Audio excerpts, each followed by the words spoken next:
Hey guys, welcome back to my channel. If you are new here, welcome. And if you have not subscribed yet, please do so. It is free. So please hit that subscribe button and hit the notification bell so that you are notified each time I upload a new video. So in this video, let's get into the most frequently asked questions. Okay, so if you are going to be teaching online, there are three things that you are going to need to start applying at these different ESL online companies or schools.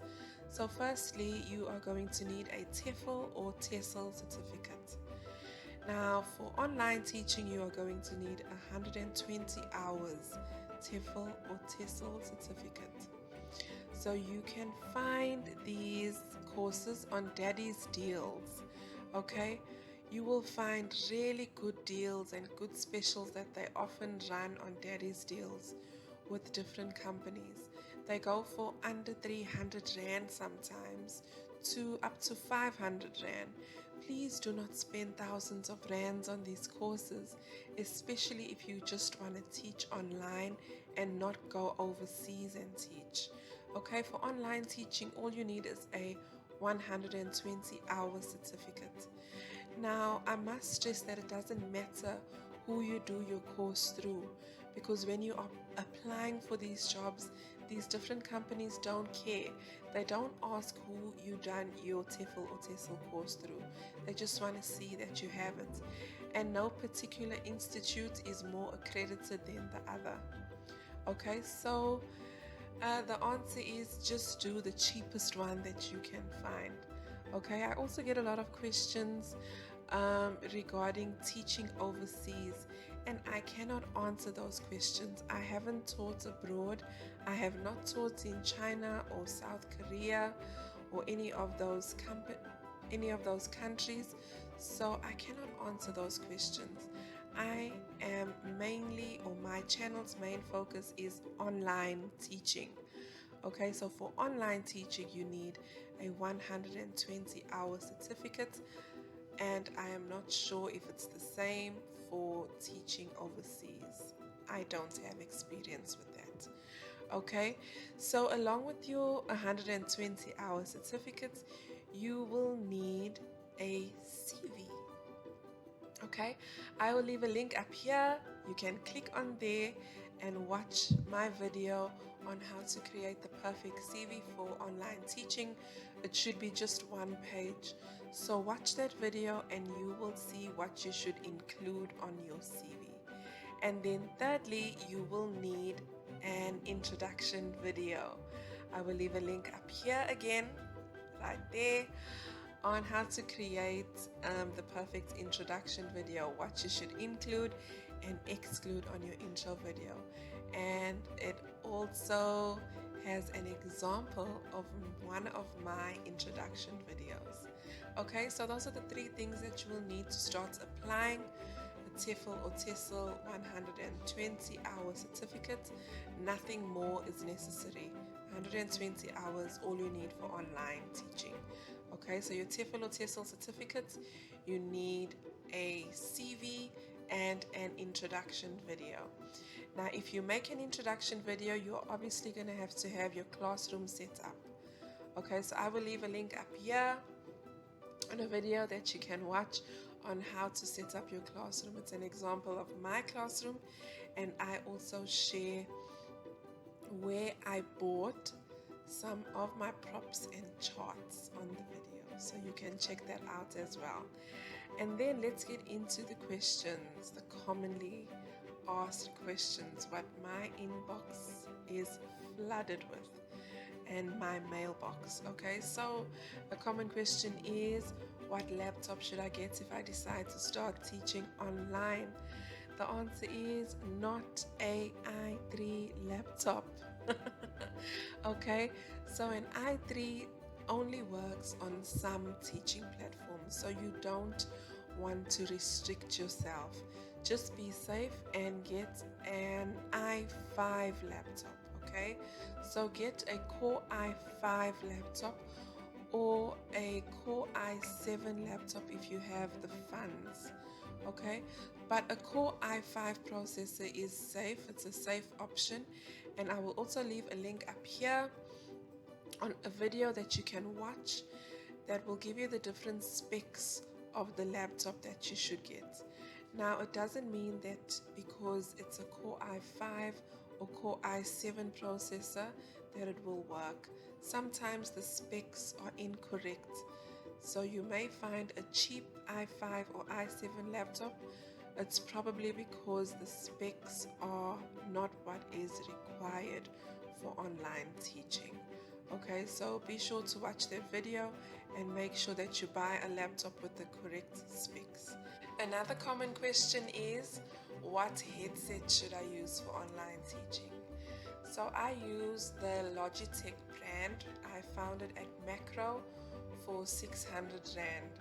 So it should be a noise cancelling headset with an external mic. Okay, so that is what we all generally know. But what nobody mentions is that it should be a USB plug-in. Okay, so the part that you plug in, that port should be a USB.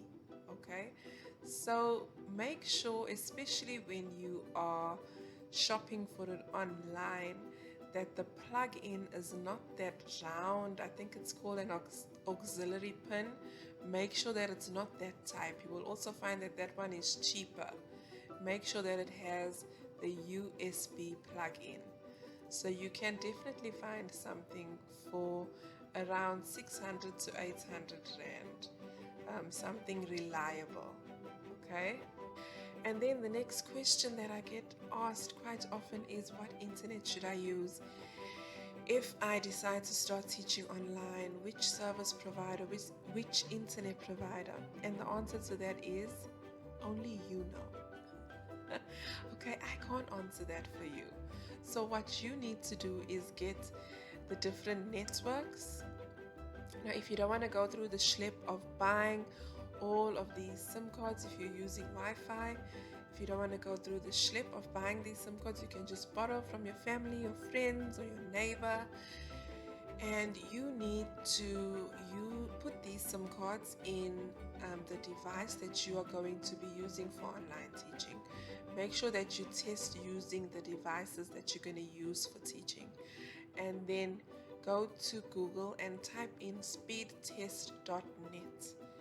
And then click on the first link right on top and do your test on there, your speed test. Okay, so use the different network providers, and from there you will see which network covers your area best. Now, it's different with everybody. It depends on where their towers are located in relation to your home or where you're going to be teaching, and the radius that it's going to cover. So just because MTN works well for your cousin in a different suburb doesn't mean that it's going to work well for you. You need to do these tests with the different networks on speedtest.net to see which is going to be the best option for you. Okay, and speaking about internet, your speed should be at least 10 to 12 megabytes per second upload and download speed. Okay, it should be between 10 and 12 megabytes per second. Now, we touched on Wi-Fi, so let's just talk about Wi-Fi, guys. It is not a very good option to use Wi-Fi for online teaching. Okay, it does work, but it is not your safest bet, especially when there is load shedding. Okay, so let's get into that. Okay, another common question that I'm asked is, what do you do when there's load shedding, or what do you use to power up your devices when there is load shedding? So with load shedding, the safest thing to actually have is fiber, because when there is load shedding and you have fiber, there is a chance of you still having network coverage, but only if you have a UPS. So if you have fiber, you should have a UPS that is going to power up your router when there is load shedding, and that will ensure that your internet isn't affected when there is load shedding. Now, if you don't have fiber, then the network providers are generally all down when there is load shedding. Okay, I'm speaking generally. Okay, so if you are using Wi-Fi and there is load shedding, you are probably gonna have a headache because you are not going to have network coverage when there is load shedding. So I must stress to you, please, if you do not have fiber and you are teaching using Wi-Fi, which is not recommended, then please do us all the favor of not tarnishing our names as South Africans further by please planning your classes around your load shedding. We all have schedules of when we are going to be having load shedding in our area. Try your best to plan your classes around that if you don't have fiber with a UPS, because you're not going to have a good network, and then it's just going to give them more leg to stand on as to why they shouldn't employ South African teachers. So do us all a favor and plan around the load shedding, please. Okay, so you should have fiber and you should have a UPS that's hooked up to your router so that you are not affected during load shedding. And with regards to load shedding and your laptop, the best advice that I can give you is, even if you are not load shedding throughout the day, just while you are teaching, keep your laptop plugged in at all times.